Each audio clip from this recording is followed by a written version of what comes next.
বাঘ ও গাধার গল্প বলেই ছাত্রদলের এক হাত নিলেন শিবির সভাপতি। তিনি গল্প শুরু করেন, এক বনে বাঘ এবং গাধা তর্ক বিতর্ক করছে। তর্ক হচ্ছে ঘাসের রং সবুজ না হলুদ।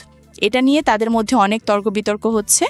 পরবর্তীতে প্রায় 2 ঘন্টা তর্ক বিতর্ক করে বলা হলো যে এটা সমাধান দিবে কে? সিংহ, বনের রাজা, মানে বনের যিনি কর্তা তার কাছে যেতে হবে। তো বাঘ এবং গাধা সিংহের কাছে আসলো। গাধা বলল, মহারাজ একটা বিচার নিয়ে এসেছি। কি বিচার? বিচারটা হলো যে গাধা বলছে যে বাঘ বলছে ঘাসের রং সবুজ, কিন্তু আমি বলছি ঘাসের রং হলুদ। এখন আপনিই বলুন ঘাসের রং কি? বনের রাজা সিংহ বলল, হ্যাঁ হলুদই তো। গাধা বলল, তাহলে এখন বিচার করেন, এতক্ষণ যে তর্ক বিতর্ক করলো আপনি তাকে শাস্তি দেন। তো বাঘকে বলা হলো যে তোমার শাস্তি হলো তুমি আগামী 2 মাস কোনো ধরনের গর্জন দিতে পারবে না, তোমার 2 মাস গর্জন দেওয়া বন্ধ। এবার গাধা তো নাচতে নাচতে চলে গেল, খুব খুশি, ভালো বিচার পেয়েছে সে। এবার বাঘ বলছে, মহারাজ আপনি এটা কি বিচার করলেন? আপনি কি জানেন না ঘাসের রং সবুজ? বনের রাজা সিংহ বলল, অবশ্যই আমি জানি ঘাসের রং সবুজ।